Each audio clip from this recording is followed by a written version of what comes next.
So imagine spending years and years of climbing a mountain, right? Every step is difficult. Every mistake teaches you something. You fall, you get back up again, and you keep on climbing. And finally, after years of effort, you reach the summit. Then instead of enjoying the view, you take one step forward and jump. I know that sounds completely ridiculous and nobody will do that. At least I hope not intentionally. Yet in trading, people do something surprisingly similar.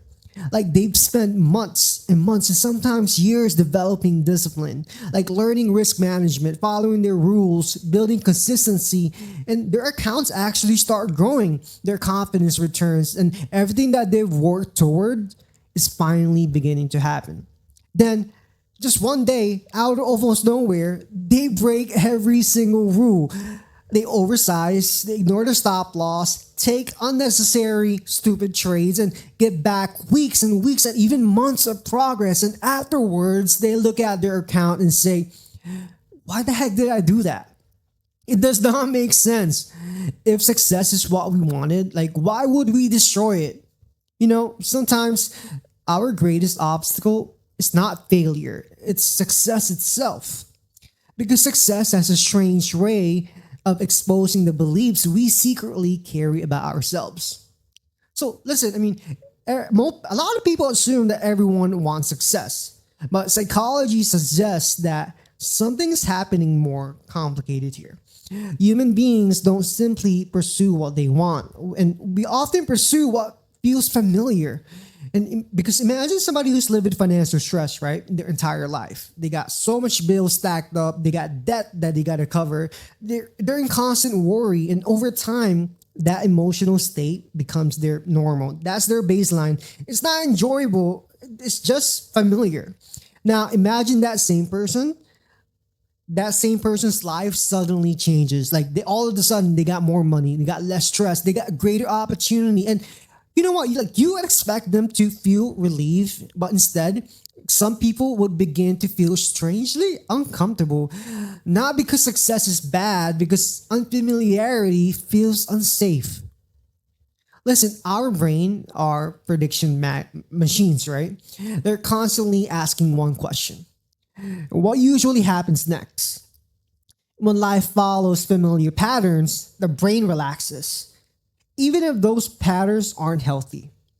Think about that. Think about somebody who stays in a toxic relationship, or somebody who repeatedly procrastinates, or somebody who always waits until the last minute. These behaviors aren't logical, they're just familiar, and trading is no different. If you spend years identifying yourself as the trader who always blow accounts, your brain quietly begins expecting that same story to continue.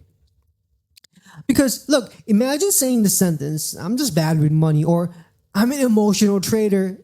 At first, those statements, they sound completely harmless. But every time we repeat them, they become part of our identity. Eventually, our behaviors begin matching those beliefs. And psychologists calls this self-consistency. Self-consistency. We naturally behave in ways that reinforce the identity we believe that we have about ourselves. And that's why changing habits, as people say, is often harder than learning new strategies. You're not just changing behavior, you're changing who you believe you are. Success creates pressure. And listen to this, like something interesting happens when traders begin succeeding. Expectation increase. Now there's something to lose. Like think about your first profitable month, and let's say that you have it. Let's imagine that you have a first profitable month. It feels exciting. And the second month creates pressure. Can I do it again? What if that was just luck? And what if I disappoint myself? And without realizing it, the emotional weight becomes heavier. Success no longer feels exciting. It feels fragile, and fragile things makes us nervous. Have you ever noticed how some traders repeatedly build accounts only to destroy them? Then almost immediately they feel motivated again. A new strategy, a fresh account, a clean slate, and the cycle will begin all over again. Why? Because starting over feels familiar. Like there's no expectations, there's no pressure, there's no fear of losing success. And there's only the possibility. Ironically, remaining consistently profitable often feels psychologically harder than recovering from failure. Look, there's a hidden voice here, right? Self sabotage rarely sounds dramatic. It whispers. It says, just this once. You've earned it. One bigger positions won't hurt. You know what? You'll make it back tomorrow. Notice how reasonable it sounds, and that's what makes it so dangerous. Self sabotage does not usually announce itself, it disguises itself as confidence, freedom, or even celebration. And by the time we recognize it, the damage has already been done. It's too late. You see, most traders prepare emotionally for losing, and very few prepare for winning. And because winning creates excitement, confidence, momentum, but it also lowers down their caution mindset. The brain begins believing that rules matter less. They start saying to themselves, you know what, I've been doing great. I can trust my instincts. I can take this trade. But the very habits that created success, they begin disappearing. Not because the strategy stopped working, but because discipline quietly gave way to comfort.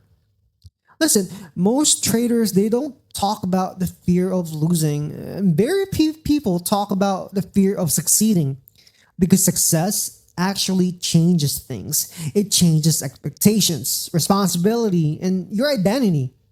Now imagine finally somebody becoming consistently profitable in trading, right? So what happens next? Now other people start to expect consistently, and now you expect consistency as well. And now every losing day that you get, it feels like something bigger. And for some people, that's actually overwhelming. And sometimes destroying success feels emotionally easier than carrying the responsibility of maintaining it. So how do you actually stop this self sabotage? Not by becoming more motivated and not by finding another strategy. And you begin to notice these patterns, right? Like awareness comes first. Ask yourself, when do I usually break my rules? After losses, after wins, after reaching a new account high, maybe? You see, patterns tell stories, and those stories reveal beliefs. And the moment you recognize them, that you're actually repeating the same cycle, you've already taken the first step toward breaking it.